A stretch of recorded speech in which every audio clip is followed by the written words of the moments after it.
10 seconds. 5,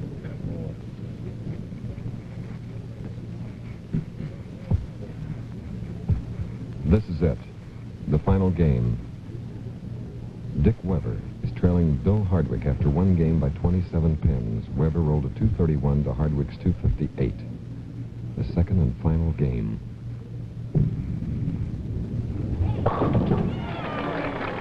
Dick Weber started the first game with 5 in a row, and he started the second and final game with a big powerhouse strike. In the first game, Chris, they started on lane 23, finished on lane 24. Now in this, the second game, they start on lane 24 and finish on lane 23. Okay. Dick Weber going for a double.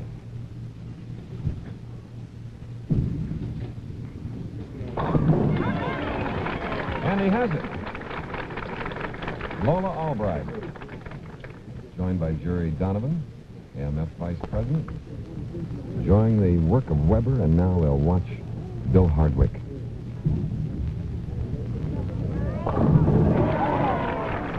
and the leader, Bill Hardwick, after one game. Bill bowled a 258 in the first game to lead Weber by 27 and Joseph by 32 pins. Going into this second game, has opened with a strike. To retain his 27-pin lead, he needs a strike on this ball. If he does not strike, Weber will have reduced his lead to 17. He slipped at the line. Bill really had trouble at the line, sticking and almost rolling over it. Leaving the 10-pin, Dick Weber looking on. Naturally, sticking at the line like that with his body up in the air, he couldn't get the good leverage and the lift that would require that ball to finish for him, so he left the 10.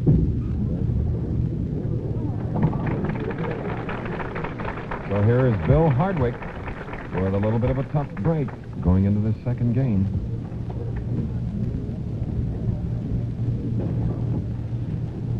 With Joe Joseph bowling, Billy Hardwick is now leading Weber by 17 pins. And this being Joseph's first frame in the second game, he has left the 3, 6, and 10. A real championship. And speaking of championships, Billy, Bob Cousy and I invite all of you to join us tomorrow afternoon, 2 p.m., 1 p.m. Central Time, from Boston Garden for Philadelphia, Boston. It's the 5th game of the best-of-7 series to decide the Eastern champion in the NBA. A series of 2 games apiece. You're looking forward to watching that game. Oh! And Joe Joseph has opened in the first frame. There's a tremendously bad break for Joseph, who chopped the 3 and 6 off the 10.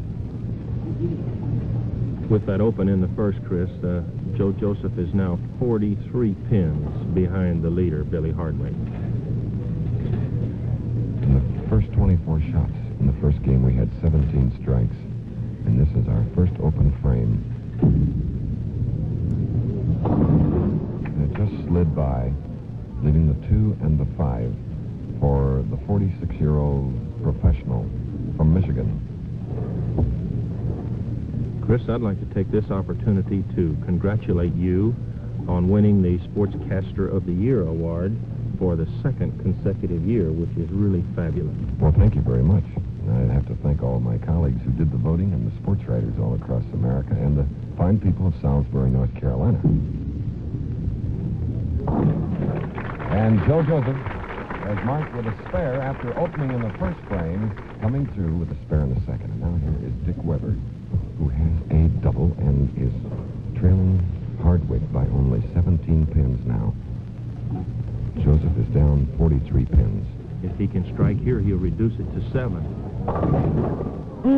and here is our first split. Mrs. Weber.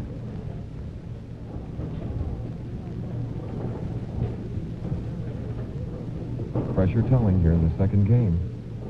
Many times on that hit, Chris, Dick Weber will trip out the 4 and the 9. He didn't have as much speed on that ball as he has had on his previous shots on that lane, so he didn't get the setting action. He's going far. Hey!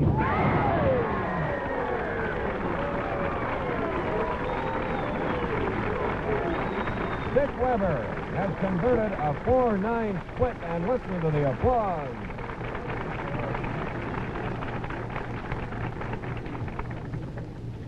Wow. Dick Weber converting the 4-9. Great champion.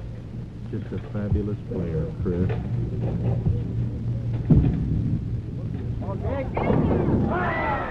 And bounces back for the strike. Undoubtedly, that will charge him up very much. Mrs. Weber is as keyed up as her husband. Bill Hardwick now.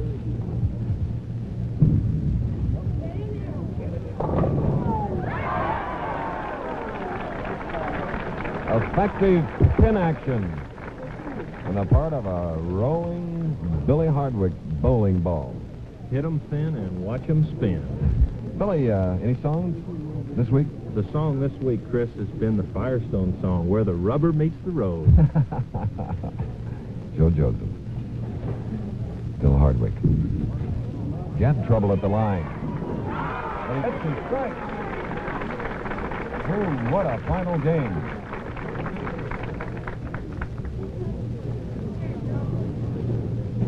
Here's the man that's in the third spot, Joe Joseph. Final game. Hardwick takes a 29-pin lead over Weber with that double, Chris.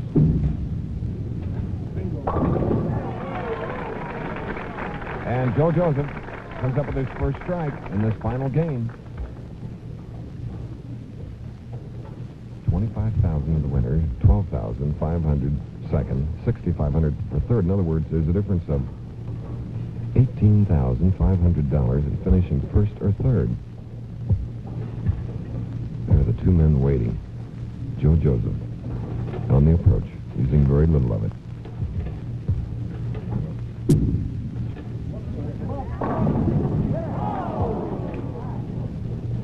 A 10-pin.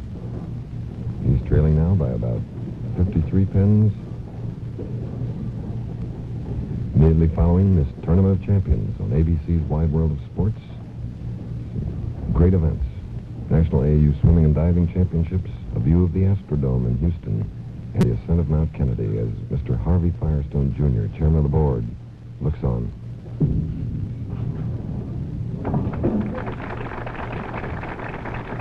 A wonderful gentleman. And his company, the Firestone Tire and Rubber Company, have long been interested in sports of all kinds. Auto racing, bowling, and golf, and so on down the line. As we look at that score sheet, it is Hardwick still in the lead with Weber second and Joseph third. We'll be back in just a minute with more of the final game of the $100,000 Tournament of Champions. Back again at the Bolorama, Akron, Ohio, scene of the $100,000 Tournament of Champions. After 48 games, 3 bowlers have gone head-to-head now for about a game and a half in a 2-game final. Weber is trailing Billy Hardwick by 29 pins. Weber is now shooting in the 5th frame. Has a valuable strike up. Can he make a double? Billy, our double exposure camera. What pin action on that shot? He's using great speed today, great lift, which gives the ball a very powerful driving effect. Hardwick in the first game rolled a 258. Weber a 231. Now looking for 3 in a row. He applies the pressure. A 10-pin on lane 23.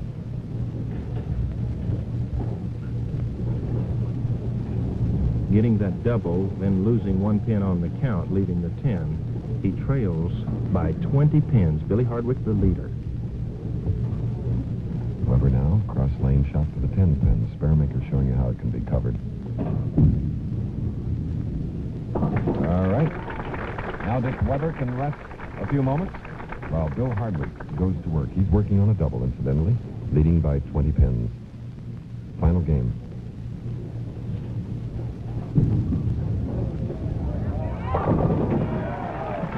A 3-bagger. Bill Hardwick of San Mateo, California, 22 years old. 6-footer, 155 pounds.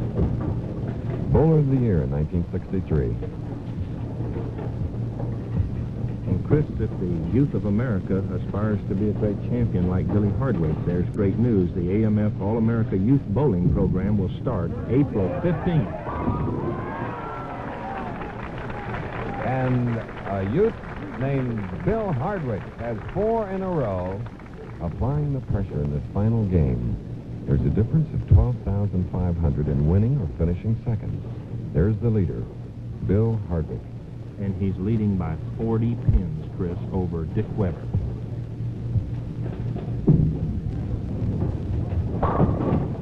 Joe Joseph leaving a 10-pin on lane 24. He is trailing Bill Hardwick by 64 pins. You know, next Saturday, it's Major League Championship Baseball on ABC. 3 big games. The Giants play the Mets at Shea Stadium. The Red Sox host the Baltimore Orioles, and the Cubs meet the Braves in Milwaukee. Check your local listings for the time of the game in your area with no blackouts.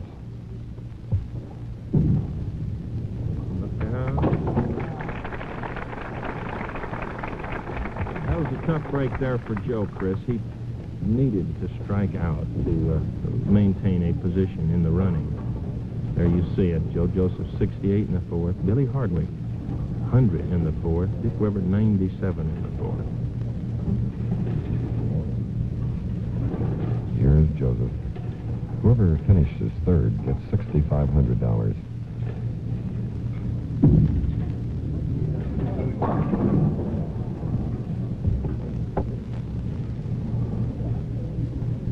Joe has seemed to make the adjustment for lane 24, but now he's missing lane 23. Speaking of missing, don't miss today's Wide World of Sports immediately following this telecast. It'll be the ascent of Mount Kennedy, the National AAU Swimming and Diving Championships, and an interesting story and coverage of the Astrodome Baseball, Houston.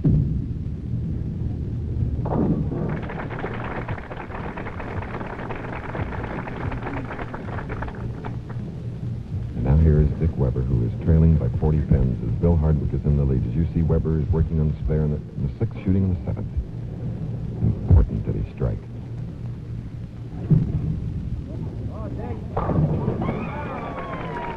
We're in the home stretch, Chris. Dick Weber strikes in the 7th frame, trying to cut down Billy Hardwick's lead. Hardwick is leading by 40 pins. I wonder what Dick's thinking right now. I'm sure he's thinking about striking in the 8th frame, which would reduce the lead to 30, but more important, put great pressure on Hardwick. Doesn't get the good lift. And he has left the 2-4 on lane 23. Hardwick looking at the overhead score sheets.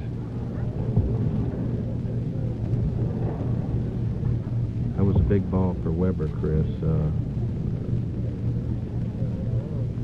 Mr. Harvey Firestone and his daughter checking the action, going for the 2-4 and a sleeper 8.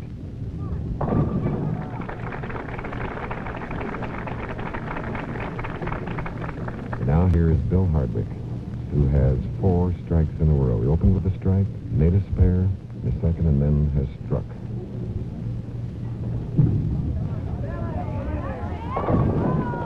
Leaving the 4-pin on lane 24.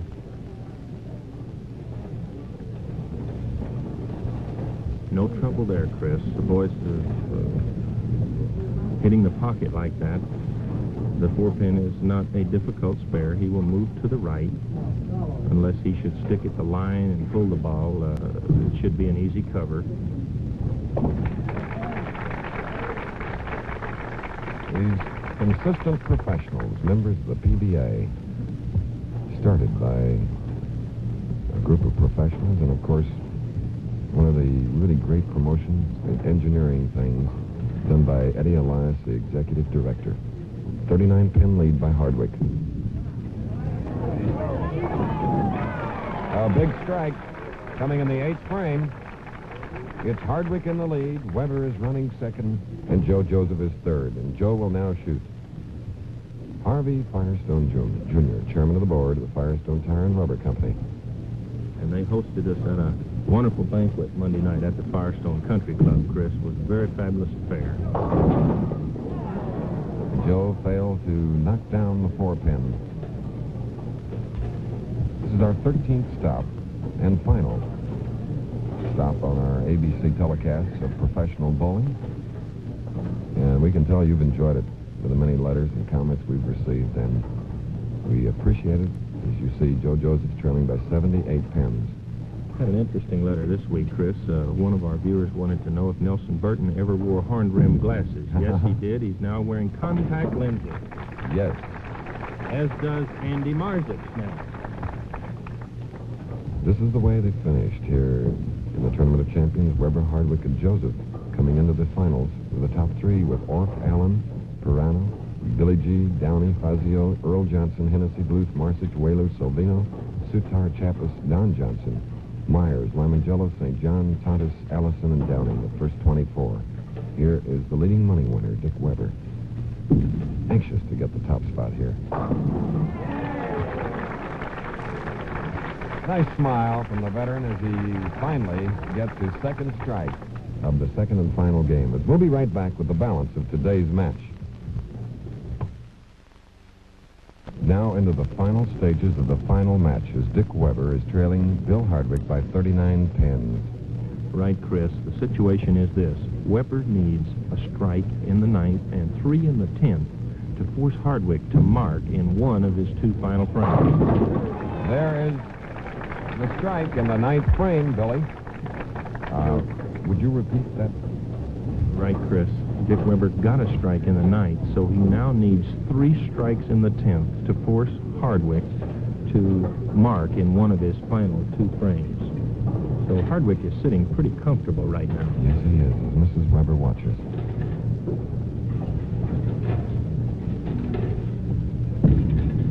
Come on. He's still alive, Chris. It was Bill Hardwick who struck out in that first game to bowl a 258 to Weber's 231. And with that strike, Joe Joseph is relegated to 3rd position, regardless of how he finishes. 6,500 for the veteran. Oh, he needs a roll. Regardless of where he finishes, first or second, you have been watching the striking ability of Dick Weber, former mail carrier from Indianapolis, Indiana, now bowling out of St. Louis, one of the truly extraordinary bowling champions.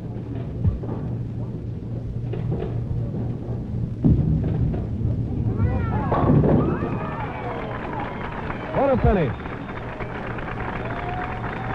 Fabulous clutch performance, Chris.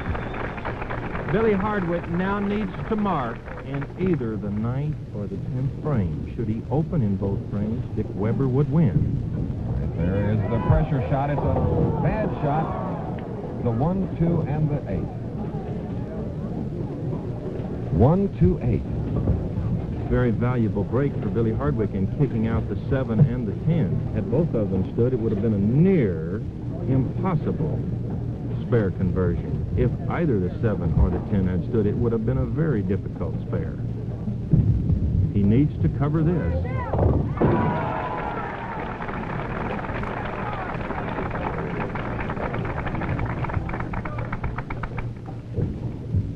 Billy carefully checking that score sheet, as is Billy Whaloo. Right, Chris. We never like to pose a situation happening like a foul or a gutter ball, but we must allow for it. Billy Hardwick needs some kind of count on this ball. That's it.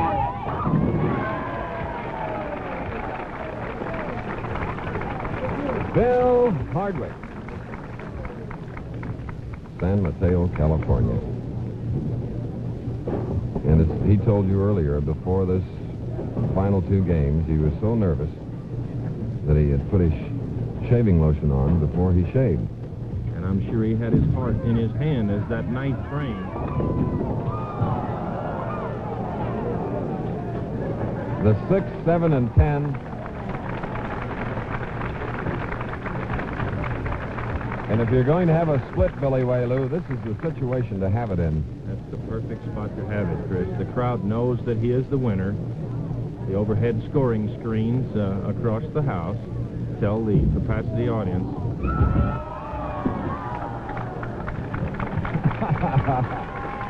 A gutter ball. And Dick Weber congratulates the Tournament of Champion winner and $25,000 richer. Take a look at that. 22 years old. He's just won 25 grand. For the record, Chris, he has defeated Dick Weber by 16 pins, 484 to 468. And Joe Joseph, who will finish third at the completion of this game, will have picked up $6,500. And this is the first money that he's earned on the tour. This is only his second tournament of the year. He's busy with his own bowling establishment in Michigan. Now, that $25,000 will put Hardwick's earnings over $30,000. And, of course, Weber will pick up $12,000.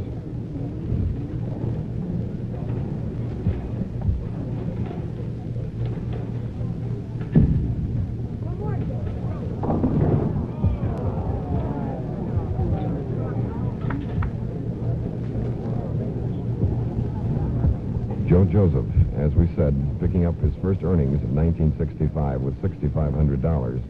Dick Weber leading on the tour, including his All-Star victory, with $27,840. Today he adds $12,500. And here's Hardwick, who adds $25,000 to the $5,262 he's earned thus far.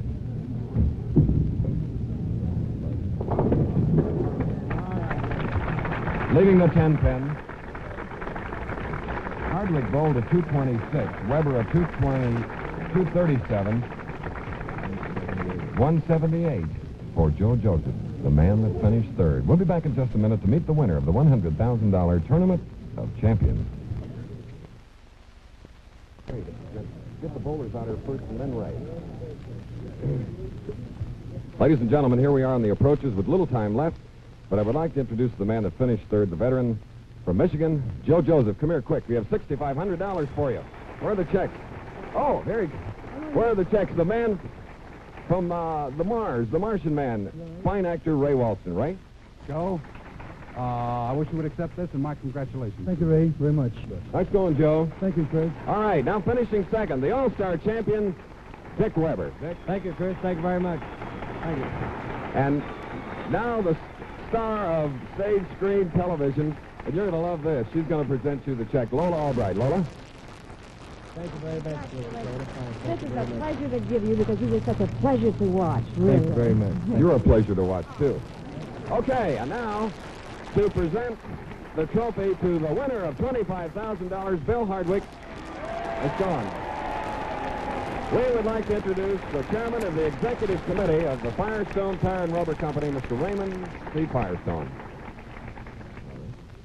Billy, it gives me a great deal of pleasure here, and first of all, congratulations on that wonderful bowling this afternoon, but it gives me a great deal of pleasure to present to you the first trophy for the Firestone PBA Tournament.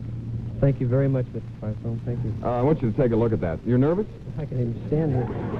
$25,000, and Mr. Firestone, thank you for being such a fine host here in Akron, Ohio, and making bowling history. And congratulations, 22-year-old. Thank you. Okay, so long. Ladies and gentlemen, that winds up the 1965 Pro Bowlers Tour. 13 great bowling tournaments in 13 wonderful cities across the country. As we complete our fourth year of Pro Bowlers Tour, our thanks go to PBA's Frank Esposito, Chuck Fitt, and Harry Golden, and to bowlers Glenn Allison, Ed Collins, Eddie Patterson, and Johnny Myers for their invaluable assistance during these telecasts. Billy Wayloo and I have really enjoyed covering these exciting tournaments for you in all these cities, and we look forward to being with you again next season when ABC will bring you the 5th year of the Pro Bowlers Tour. And now our thanks to the Professional Bowlers Association and its fine executive director, Eddie Elias, and Bowlerama. Prize monies have been furnished by the Firestone Tire and Rubber Company. A part of the cost of this program was defrayed by AMF. The executive producer of Pro Bowlers Tour is Roone Arledge, produced by Jim Colligan, and directed by Lou Volpicelli. Associate Director Joe Bush. Technical Director Walt Kubelis. Engineering Supervisor Bob Armbruster. Lighting Director Tony Azzolino. And now, our thanks to station WEWS-TV Cleveland for today's television pickup.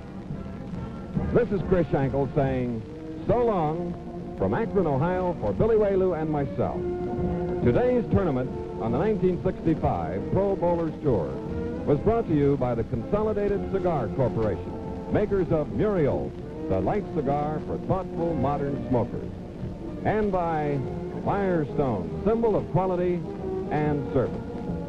And now stay tuned for ABC's Wide World of Sports, today featuring the National AAU Men's Indoor Swimming and Diving Championships, the ascent of Mount Kennedy with Senator Robert F. Kennedy, and a look at the fabulous new Dome Stadium in Houston, Texas. Tonight only, the Hollywood Palace will be seen 2 hours earlier at 7:30, 6:30 Central Time. Be on hand for music and fun with Jimmy Durante, Jack Carter, and Liberace tonight on ABC.